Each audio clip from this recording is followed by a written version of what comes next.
Human rights is, geez, that's a good question. Human rights. Oh, that's a tough one. Wow. I don't even know how to give that a definition. I would probably have to do a little bit of homework or something. Any right that I think just as a normal, human, any... The rights that humans have? That's a very large debate. Tú le puedes preguntar a 20 personas y te van a dar 20 diferentes opiniones. Non saprei, una domanda complicatissima. Guess we just take them for granted that they're there, but we don't even consider what they are.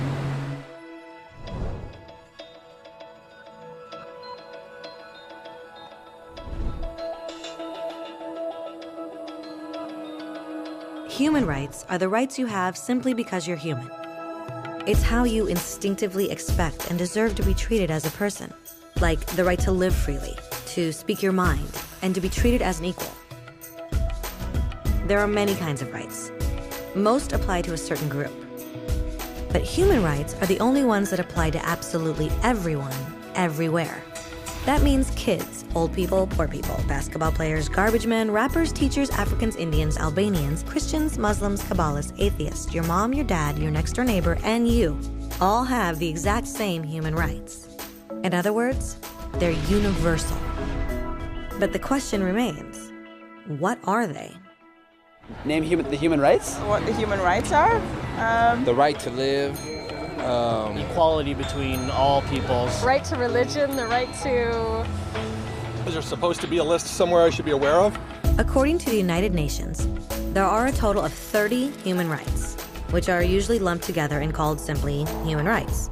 They're all listed out in the Universal Declaration of Human Rights, which is the world's most widely accepted document on the subject. But it was a long time in coming. At first, there were no human rights. If you were in with the right crowd, you were safe. If you weren't, well, you weren't. But then a guy named Cyrus the Great decided to change all that. After conquering Babylon, he did something completely revolutionary. He announced that all slaves were free to go. He also said people had the freedom to choose their religion, no matter what crowd they were a part of. They documented his words on a clay tablet known as the Cyrus Cylinder. And just like that, human rights were born. The idea spread quickly to Greece, to India, and eventually to Rome. They noticed that people naturally followed certain laws, even if they weren't told to. They called this natural law, but it kept getting trampled on by those in power. Not until 1,000 years later in England did they finally get a king to agree that no one can overrule the rights of the people, not even a king. People's rights were finally recognized, and they were now safe from those in power. Kind of. It still took a bunch of British rebels declaring their independence before the king got the point that all men are created equal. Which isn't to say he liked the idea, but he couldn't stop them, and America was born. The French immediately followed with their own revolution for their own rights. Their list was even longer, and they insisted that these rights weren't just made up. They were natural. The Roman concept of natural law had become natural rights. Unfortunately, not everyone was so thrilled. In France, a general named Napoleon decided to overthrow the new French democracy and crown himself emperor of the world. He almost succeeded, but the countries of Europe joined forces and defeated him. Human rights was again a hot topic. They drew up international agreements, broadly granting many rights across Europe. But only across Europe. The rest of the world somehow still didn't qualify. Instead, they got invaded, conquered, and consumed by Europe's massive empires. But then a young lawyer from India decided enough was enough. His name was Mahatma Gandhi, and in the face of violence, he insisted that all people of Earth had rights, not just in Europe. Eventually, even Europeans started to agree. But it wasn't going to be that easy. 2 world wars erupted. Hitler exterminated half the Jewish population of Earth in horrifying Nazi death camps. And all told, 90 million people died. Never had human rights been so terrifyingly close to extinction. and never had the world been more desperate for change. So the countries of Earth banded together and formed the United Nations. Their basic purpose was to reaffirm faith in fundamental human rights, in the dignity and worth of the human person. But what were human rights? Were they the proclamations of Cyrus, the natural laws of Rome, the declarations of France? Everyone seemed to have a slightly different idea of what human rights should be. But under the supervision of Eleanor Roosevelt, they finally agreed on a set of rights that applied to absolutely everyone. The Universal Declaration of Human Rights. The French concept of natural rights had finally become human rights.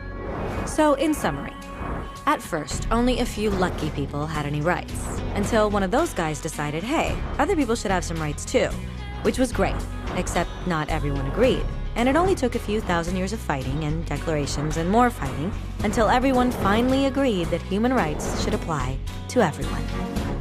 And they all lived happily ever after. Except for one little problem.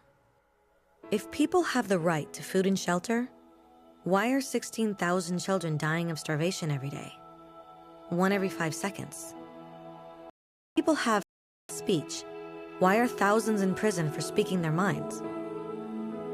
If people have the right to education, why are over 1 billion adults unable to read?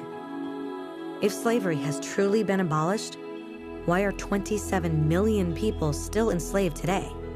More than twice as many as in 1800.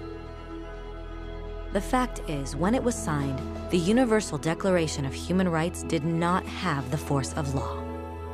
It was optional. And despite many more documents, conventions, treaties, and laws, it's still little more than words on a page. So the question is, who will make those words a reality? I have a dream today. When Dr. King marched for racial equality, he was marching for rights that had been guaranteed by the United Nations for almost 2 decades. But still, he marched.